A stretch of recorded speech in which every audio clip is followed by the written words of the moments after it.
तो कहते हैं किसी विरक्त की शरण में यदि गृहस्थ शरण ले ले तो उसे अनुभव हो जाएगा, ज्ञान हो जाएगा।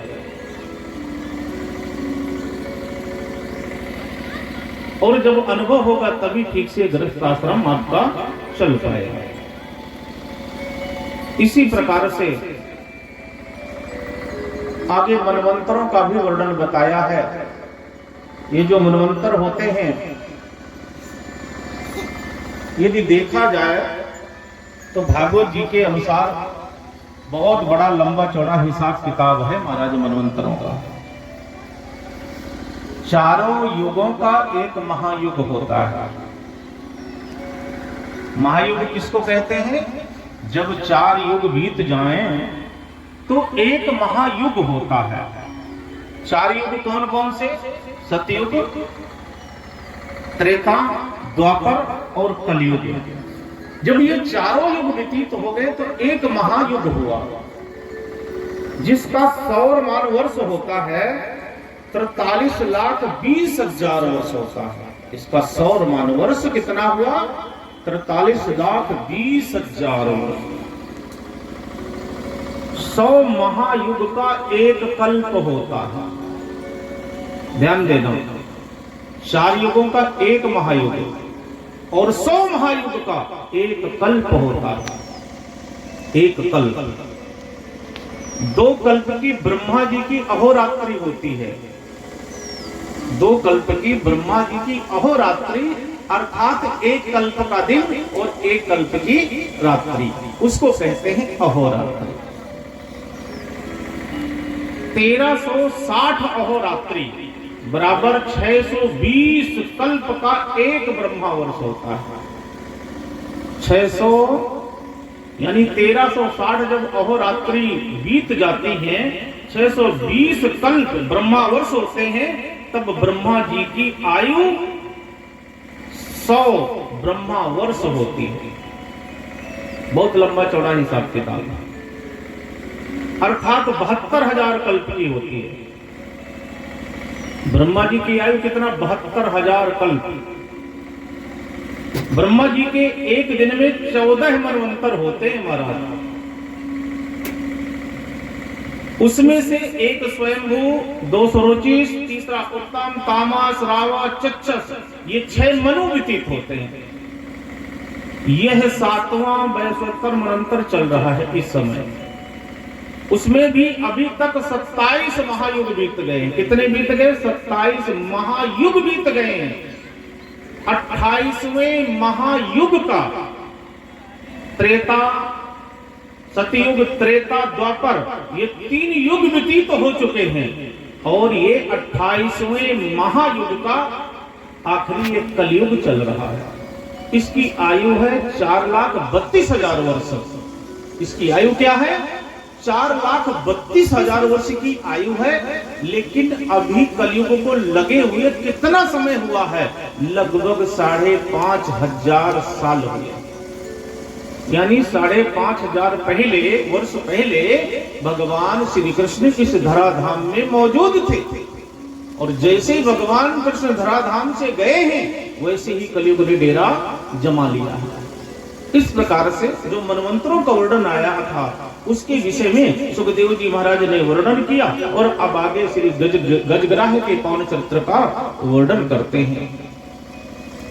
ये जो ग्राह था और गज, ये भी महाराज ये श्रापित थे और ये अपना श्राप भोगने के लिए ही, देखो जब कोई कथाएं होती हैं उनका बड़ा रहस्य होता है। एक दिन ये हाथी सरोवर में अपने परिवार के साथ में जल पीने के लिए आता है और परिवार के साथ में क्रीड़ा करने लगता है जलाशय में। उसी क्षण क्या होता है कि ग्राह, जो मगर होता है मगरा, वो मगर हाथी के पैर को पकड़ लेता है और गहरे जल की ओर खींचने लगता है। तो हाथी होते हुए भी उसे चेतना थी, इसलिए उसने देरी नहीं लगाई। उसने एक कमल के पुष्प को, उस सरोवर में जो कमल का पुष्प खिला था, उस कमल के पुष्प को तोड़ा और भगवान को, द्वारिकानाथ को समर्पित किया। हे प्रभु, जैसे आपने द्रौपदी की लाज को बचाया था, जैसे आपने ध्रुव को, प्रहलाद को दर्शन दिए थे, कृपा करके मुझे भी आप जीवन दान दें। और भगवान को वो फूल उसने अर्पण किया वहीं से, क्योंकि सूंड डूबने से थोड़ी सी ही बची थी। हे दीन बंधु, हे दीनानाथ, हे परमपिता परमात्मा, हे जगदाधार, तू ही तो संसार का पालन करने वाला है। तेरे सिवा इस जगत में अब मेरा कोई नहीं है। सारे रिश्ते नाते सारे झूठे हैं, क्योंकि जब संसार के लोग आपस में मिलते हैं ना, किसी का कोई रिश्तेदार आया तो क्या पूछेगा? मिलेंगे लोग पूछेंगे तेरा परिवार कितना है। परिवार की बातें करेंगे, क्यों भैया, कितने बच्चा बच्ची हैं, कितने छोरा छोरी हैं, क्या है, ठीक है?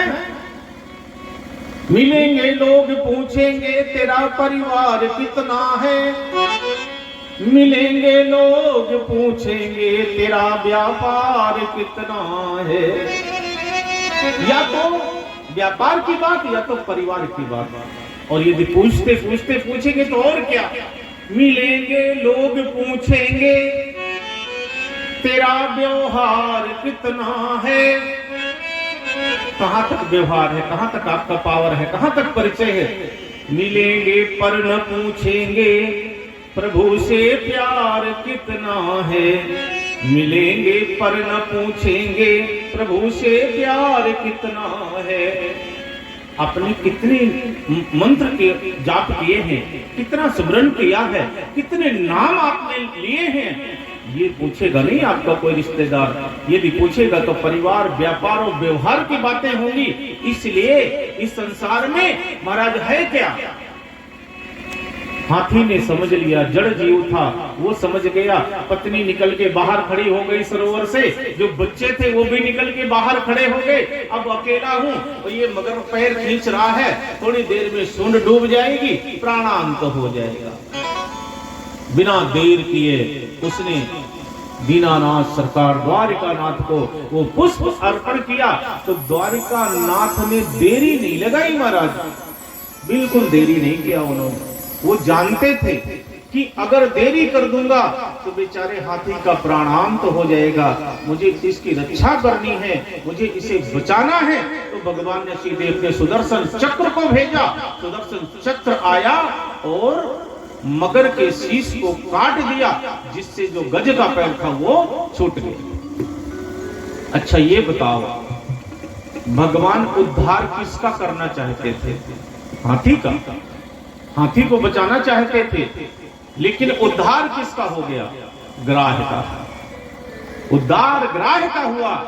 उद्धार करना चाहते थे, कल्याण करना चाहते थे गज का।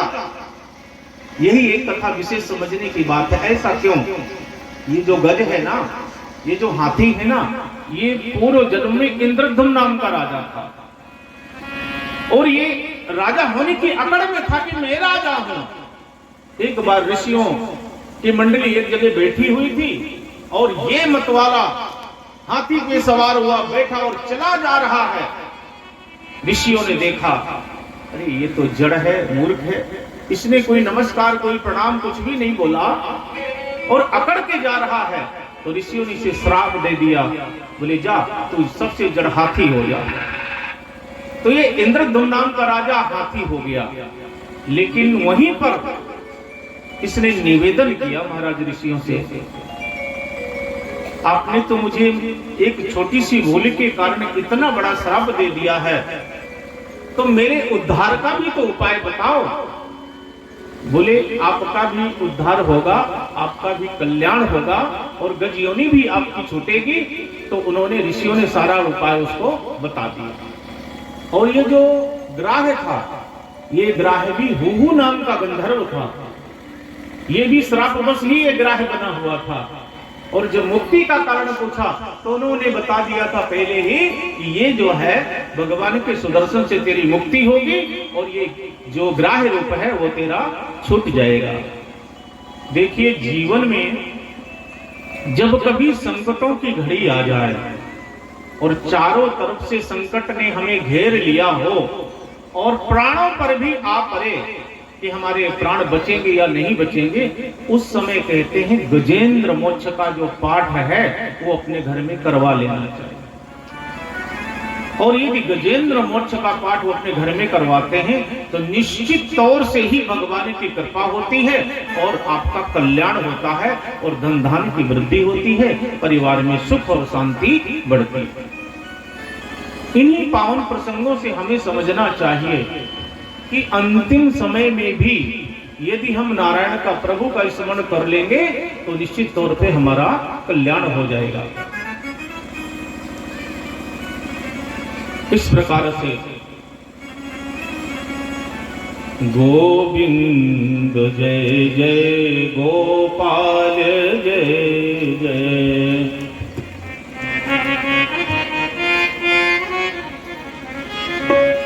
गोविंद जय जय गोपाल जय जय,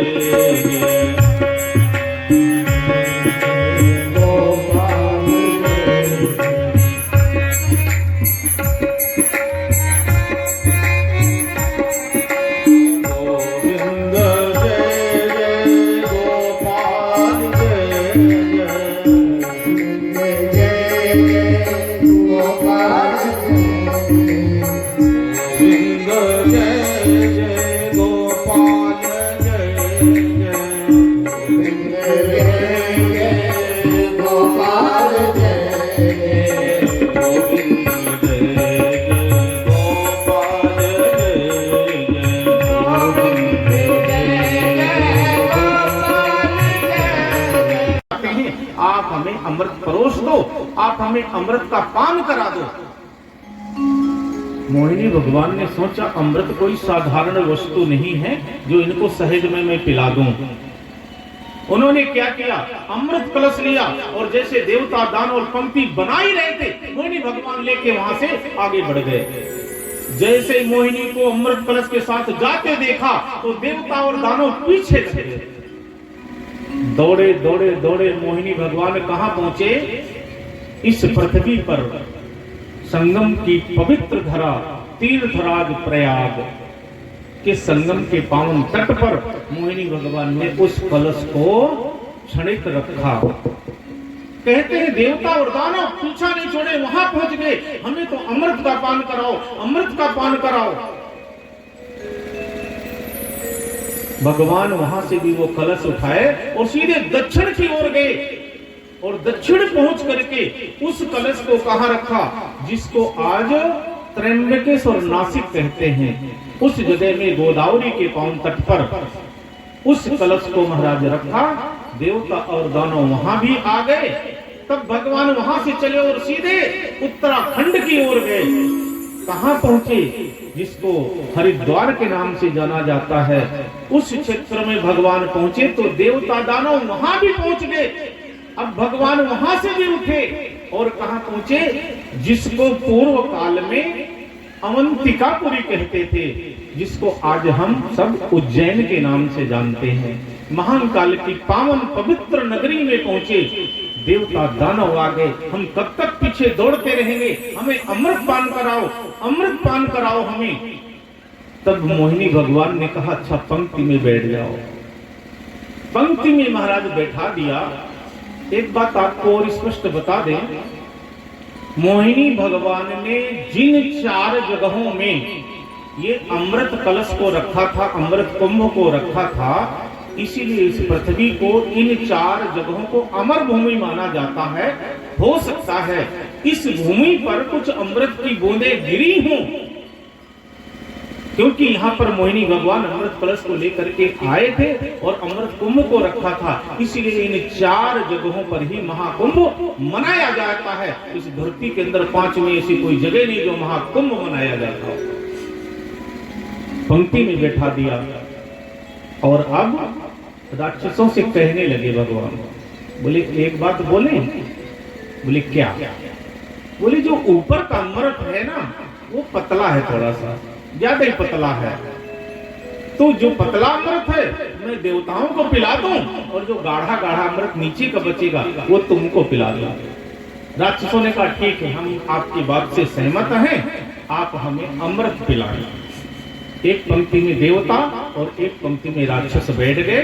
भगवान ने अमृत पिलाना शुरू किया और जैसे अमृत पिलाते हुए राक्षसों की लाइन पे आए तो भगवान के हाथ में ऐसा भगवान ने आइटम अपना फिट किया कि वो भगवान के हाथ से अमृत कलश गायब हो गया और मदिरा का कलश आ गया और राक्षसों को मदिरा का पान कराया। और जब देवताओं की बारी आई तो अमृत कलश, राक्षसों की बारी आई तो मदिरा का कलश। इस रहस्य को राहु नाम का दैत्य समझ गया और जब समझा वो, उसने देरी नहीं लगाई, सूर्य और चंद्रमा जो बैठे हुए थे उनके बीच में जाके बैठ गया, जबरन बैठ गया जाकर के। भगवान अमृत पिला ही रहे थे देवताओं की लाइन में, भगवान समझ गए, मोहिनी भगवान जान गए कि ये राहु नाम का दैत्य ये बीच में बैठ गया है और इसको यदि अमृत पिला देते हैं तो ये अमर हो जाएगा, लेकिन अब अमृत पिलाना भी पड़ेगा, इसलिए कि पंक्ति में कोई बैठ जाए तो पंक्ति भेद नहीं करना चाहिए। पंक्ति भेद का दोष बहुत ज्यादा खराब बताया गया है, शास्त्रों में इसका वर्णन है। जो पंक्ति भेद करता है वो नाना प्रकार की यातनाएं उसको झेलनी पड़ती हैं महाराज, इसलिए कहते हैं पंक्ति भेद नहीं करना चाहिए। तो पंक्ति भेद से बचने के लिए स्वयं मोहिनी भगवान ने उस राहु को अमृत पिला दिया महाराज। जब राहु ने अमृत पान कर लिया तब जाकर के सूर्य और चंद्रमा ने कहा, अरे प्रभु आपने ये राक्षस को अमृत पान करा दिया, राक्षस को आपने अमृत पिला दिया।